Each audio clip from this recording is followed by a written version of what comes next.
안녕하세요. 부동산 대통령 TV입니다. 이번 시간에는 원룸 오피스텔 계약 시 주의사항에 대하여 여러분들께 알려드리고자 합니다.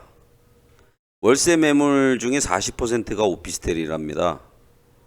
오피스텔은 일반 원룸에 비해서 관리비가 많습니다. 사실 원룸 오피스텔이라도 거의 임대아파트 수준의 관리비가 나온다는 점을 알아두셔야 될 것 같습니다.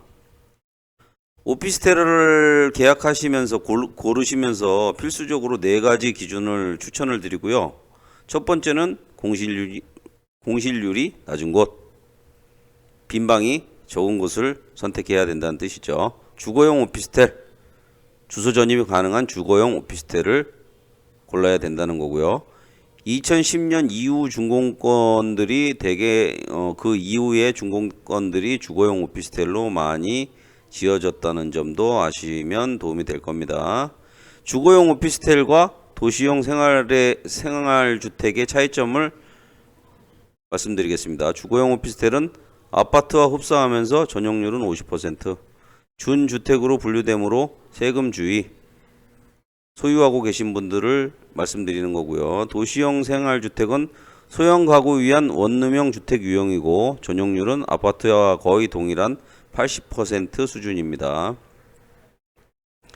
그리고 아까 그 판단 기준에서 세 번째는 역세권. 직장과 주택이 30분 이내의 곳을 추천드리고 관리비가 개중에 낮은 곳을 선택하는 게 좋다. 요 4가지 사항은 왜 그럴까요? 나중에 내가 사정이 변경돼서 방을 계약기간 중간에 뺄 때 잘 나가는 곳이 좋다. 이런 의미로 이해하시면 될 것 같습니다. 그리고 동일 평수 오피스텔 5개 정도의 평균치를 조사 후에 계약하시는 게 좋겠죠.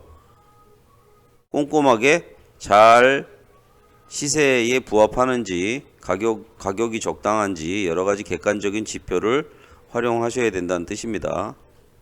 보증금을 사기 안 당하려면 집주인을 만나서 계약을 해야 됩니다. 이건 뭐 기본이죠. 집주인이 안 나올 경우에는 위임장과 인감증명을 첨부해야 되겠죠. 그리고 최소한도의 중개사가 위임받는 물건이라면 중개사가 자기가 직접 자기 자격증으로 하는 개업공인중개사인지 확인은 또한 필수가 되겠습니다.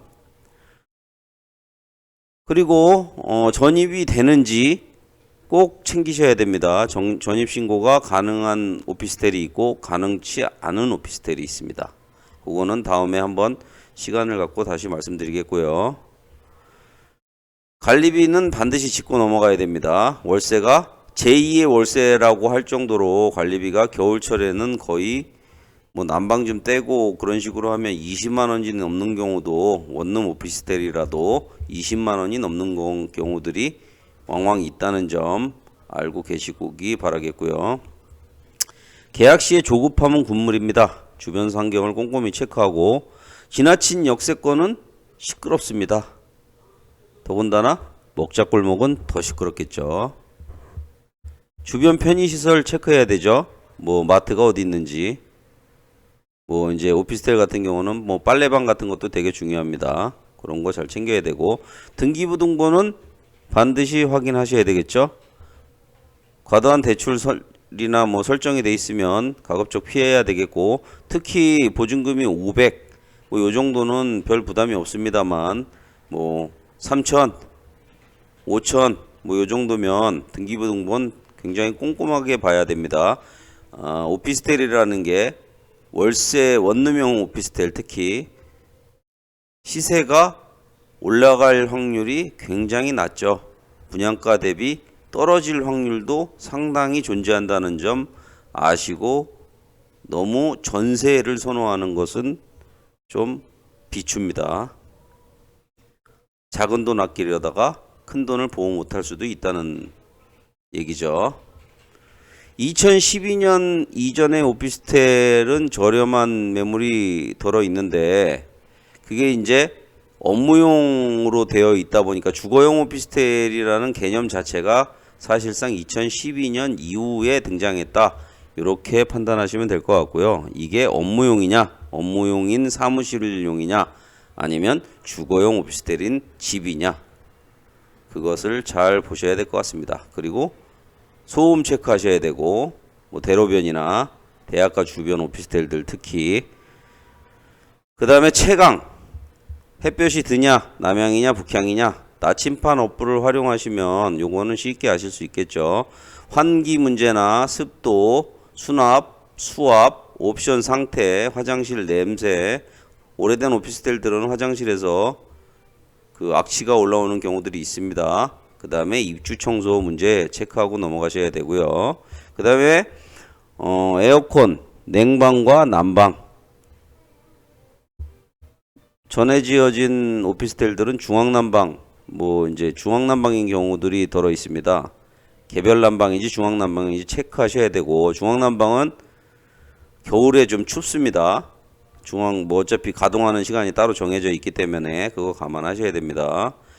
그리고 복층 오피스텔이 있습니다. 복층 오피스텔들을 옛날 다락방 개념으로 생각하셔서 좋아하시는 분들이 덜어 있는데, 사실 그 복층 공간은 1.2m밖에 안 되죠. 그러니까 서실 수가 없어요.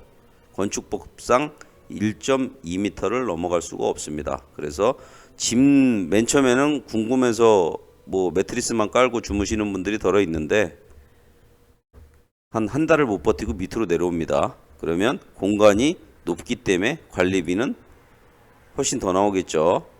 그리고 효율은 떨어지는 거죠. 결국은 짐 놓는 공간으로밖에 안 되는 거죠. 만약에 공간이 더 필요하다면 1.5룸이나 분리형 구조를 선택하시는 게 일단은 좋다. 그렇게 말씀드릴 수가 있겠습니다. 오피스텔은 편리하고 가성비가 좋은 주거 공간의 대안책입니다. 일단 사는 것보다는 그 집에서 사는 것을 추천드립니다. 매입은, 특히 원룸형 오피스텔은 매입은 금물이다. 손해볼 수 있다. 매매가 상승을 기대하기 어렵다. 이렇게 보시면 될 것 같습니다. 이상 부동산 대통령 TV였습니다. 다음에는 더 괜찮은 주제로 여러분들께 영상을 보내드리도록 하겠습니다. 감사합니다.